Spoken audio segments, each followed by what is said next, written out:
ఆంధ్రప్రదేశ్కు 666 టీఎంసీల నీళ్ళు రావాలి. కానీ ఆంధ్రప్రదేశ్ ఇప్పటికే 657 వాడేసింది. 666లో 657 టీఎంసీలు వాడింది. ఇక ఆంధ్రప్రదేశ్కు ఉన్న హక్కు ఎంత? ఇంకా 9, కేవలం 9 టీఎంసీలే. కానీ ఇవాళ కూడా సాగర్ కుడి కాలువలో 10,000 క్యూసెక్కులు పోతున్నాయి, ముచ్చమర్రిలో పోతున్నాయి, పోతిరెడ్డిపాడులో పోతున్నాయి. మరి నీకేం కావాలి? రేపు తెలంగాణకి ఎట్లా?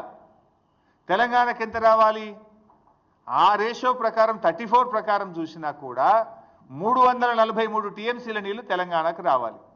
కానీ ఈ రోజుకు తెలంగాణ వాడుకున్నది ఎంత అంటే 220 టీఎంసీలు మాత్రమే, 220. ఇంకెంత రావాలి తెలంగాణకు?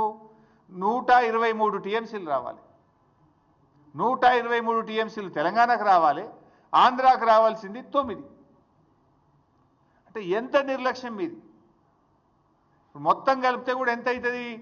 ఈ 123, 9 కలిపితే 132 టీఎంసీలు కావాలి. ఇంకా 132 కావాలి. ఉన్న నీళ్ళు ఎంత తెలుసా? ఇప్పుడు శ్రీశైలంలో సాగర్లో కలిపి ఉన్నాయి 100 టీఎంసీలు. ఇప్పుడు మరి యాడికెళ్ళి తెస్తావు? నీకు రావాల్సింది 123, ఆంధ్రప్రదేశ్కు రావాల్సింది 9, మొత్తం కలిసి రావాల్సింది 133. ఇప్పుడు ఉన్నది ఎంత అంటే 100. మరి ఇప్పుడు నష్టం ఎవరికి? ఈ 100లో వాడు ఇంకా తరలిస్తూనే ఉన్నాడు, బంద్ పెట్టాలి కదా. ఈ 100లో కూడా ఆంధ్రప్రదేశ్ తీసుకుపోతూనే ఉన్నది ఇంకా. మరి తెలంగాణ మన వాటా పోతుంటే, వాళ్ళు తరలించుకుపోతుంటే గుడ్లప్పగించి ఎందుకు చూస్తున్నారు? ఇంజనీర్లు ఏం చేస్తున్నారు?